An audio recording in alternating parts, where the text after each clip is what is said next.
that there are any single resource from taxpayers in Minnesota that has gone to aid and abate terrorism.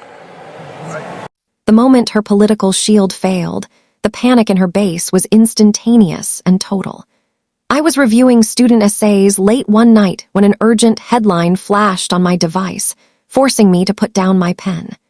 It reported a significant increase in immigration enforcement operations within Minnesota's 5th Congressional District.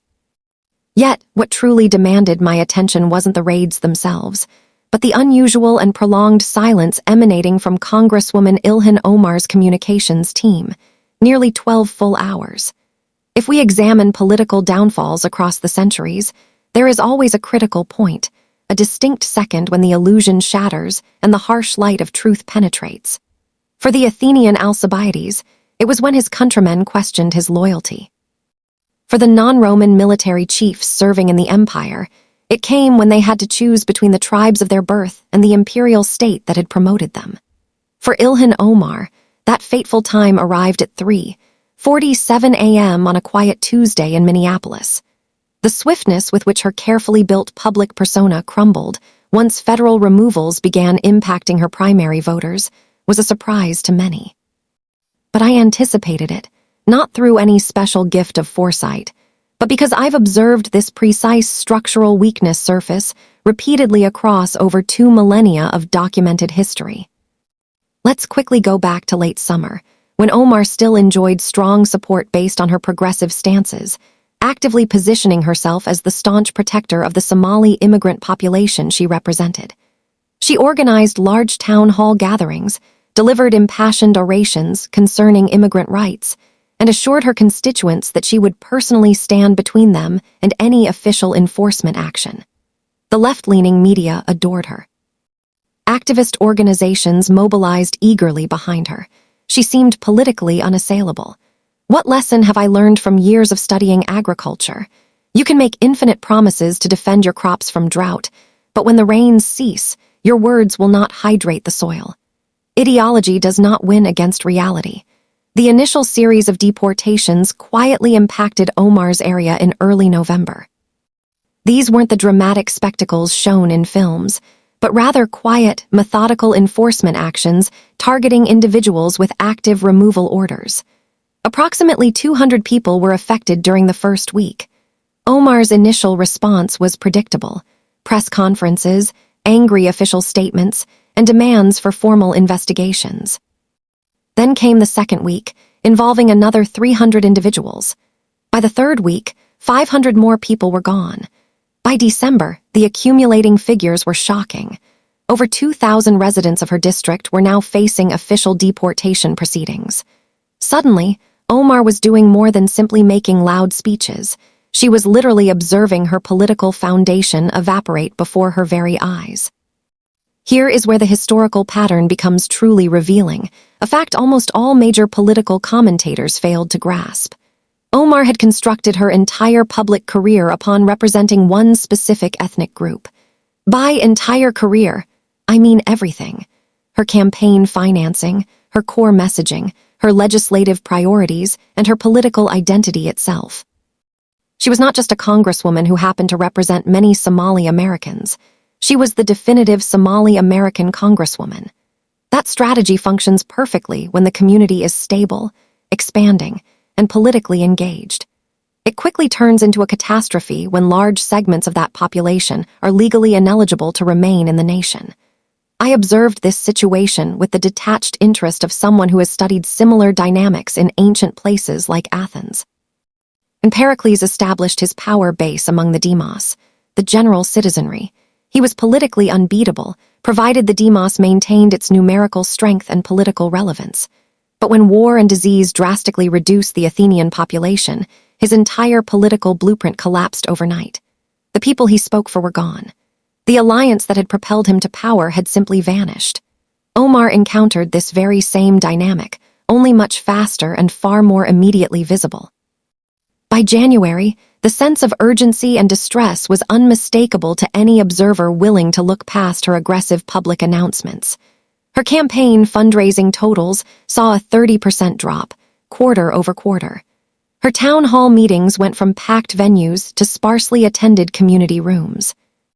The vibrancy, the excitement, the grassroots support that had transformed her into a national icon for progressives, all of it began to fade as her core electorate confronted the harsh truth of federal immigration enforcement.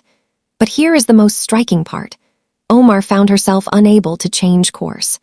She couldn't adopt a more moderate stance or appeal to a broader demographic, because that would have been political suicide within the loyalists who remained. She was trapped by the identity politics that had secured her power. I remember explaining this exact predicament to my university students many years ago, using the example of Roman auxiliary officers. Rome would enlist military captains from subdued tribes, award them citizenship, and grant them positions of authority, yet these leaders remained fundamentally reliant on their native communities for legitimacy. When those communities were dismantled or relocated, these captains became politically stranded, too foreign for full acceptance by Rome, yet no longer viewed as legitimate tribal leaders. Omar was living the modern equivalent of this ancient dilemma. The point of no return came in February. A particularly large-scale enforcement action led to over 800 individuals being processed for removal in one single week. Omar's local district office was completely overwhelmed by frantic calls from families whose lives were being torn apart. The local Somali community center had lines wrapping around the building, filled with people desperate for legal counsel, for assistance, for anyone to halt the process. I saw the local news coverage that evening. Elderly Somali women were weeping outside the center. Children were asking where their fathers had gone. Young men who had started businesses, raised families, and genuinely saw themselves as Americans suddenly faced forced return to a country many barely remembered. It was deeply tragic on a human level, but it was also politically ruinous for Omar. And where was her presence during this immense crisis?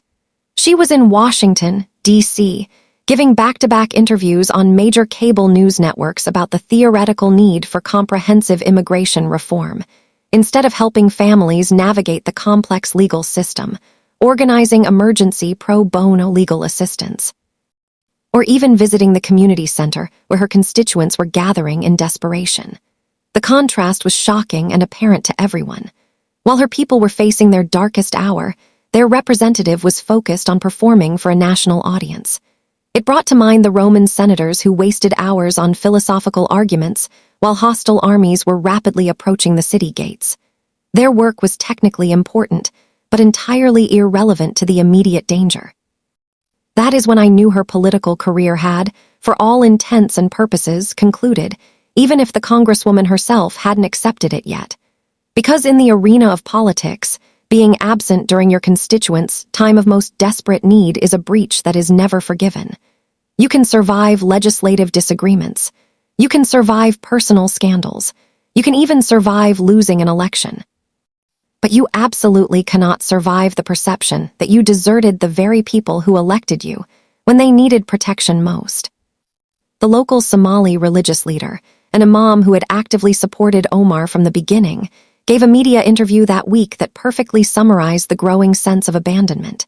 He stated, in rough summary, "We sent her to Washington to amplify our voice, but when we needed that voice to speak for us most urgently, we couldn't hear it." Those precise words spread throughout the community faster than any official campaign commercial ever could.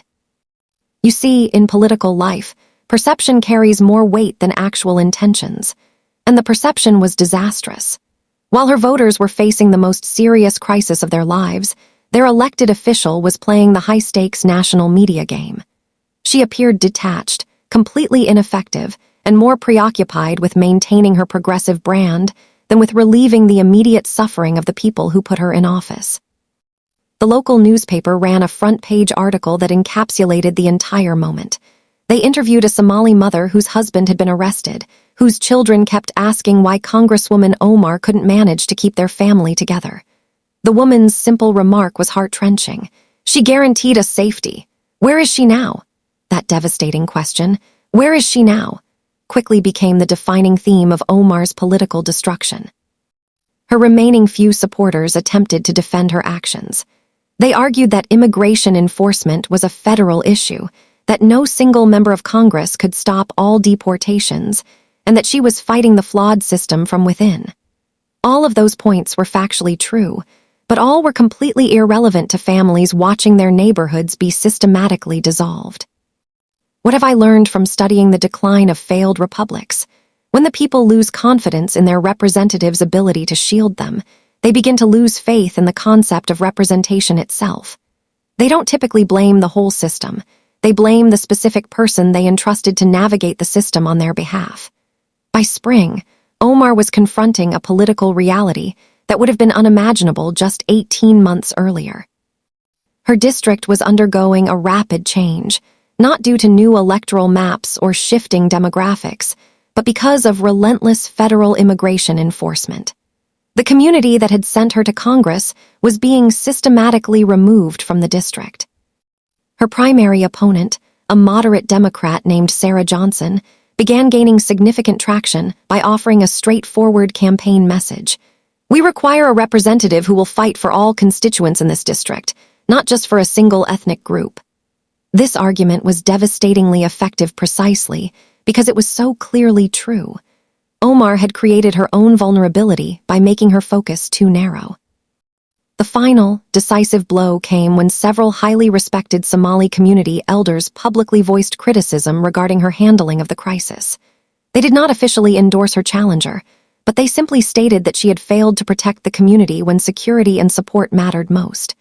In politics, that is far worse than active opposition. It's perceived as outright abandonment. I observed Omar's last major campaign rally in late April. Perhaps 300 people showed up in an auditorium that had comfortably hosted over 2,000 just a year prior. She delivered the exact same speech about advocating for immigrant rights. But the energy, the feeling, was completely gone. You could feel the weight of the moment. The political movement had collapsed, not due to opposition from outside forces, but because the literal foundation had been deported.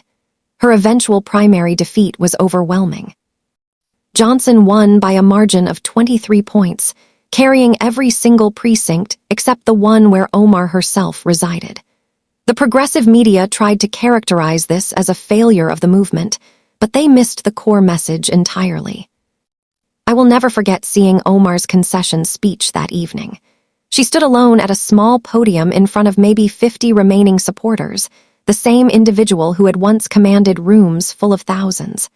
Her delivery was professional and controlled, but you could clearly see the recognition in her eyes. She had fundamentally misunderstood the true requirements of representative governance. She had confused being an advocate with being a representative, mistaking ethnic loyalty for true civic duty. The television cameras captured her leaving the stage and walking away by herself. There was no crowd of cheering supporters, no swarm of media reporters, just a politician who had realized too late that loyalty is a two-way street. This was not a defeat for one political ideology. It was a clear demonstration of a foundational political rule. You cannot effectively represent people who are physically no longer present to be represented. Omar's unfortunate story illustrates a dangerous structural flaw I have been cautioning against for years. Identity-focused politics creates political structures that are inherently fragile. When a politician builds their entire platform around representing one specific ethnic, racial, or religious bloc, they become entirely reliant on that group's continued presence and engagement. Any substantial disruption to that base, economic, legal, or demographic, can destroy that politician's viability almost instantly. Traditional American political models, despite their numerous faults, were built on geographical representation and forming wide-ranging coalitions. The representative from a place like Iowa was expected to represent farmers, small business owners, retired citizens, and young families, people from diverse backgrounds, but with shared local and regional interests that created robust political foundations capable of weathering many different disruptions. But when you establish your career solely on ethnic identity, you create a single, critical point of failure. And immigration enforcement proved to be precisely that failure point for Congresswoman Omar. The profound lesson here stretches far beyond the political fate of one single congresswoman. The United States is currently running a real-time experiment with identity-based representation, and Omar's collapse offers vital data regarding the likely outcome of that experiment. Simply put, you cannot sustain stable democratic institutions when elected officials see themselves primarily as advocates for specific ethnic subgroups rather than as true servants of all their constituents. This creates innate conflicts of loyalty that ultimately undermine the entire representative function. Omar learned this extremely difficult lesson firsthand. Her district learned it as well. The question that remains is whether the rest of America will absorb this lesson before similar political collapses spread to other communities where politicians have committed the same fundamental error about the true nature of representation in a constitutional republic. What does history suggest? The pattern indicates the lesson will spread one failed career at a time, until the nation collectively rediscovers the broader civic identity that originally made democratic representation possible in the first place. The evidence is unambiguous for anyone who chooses to look.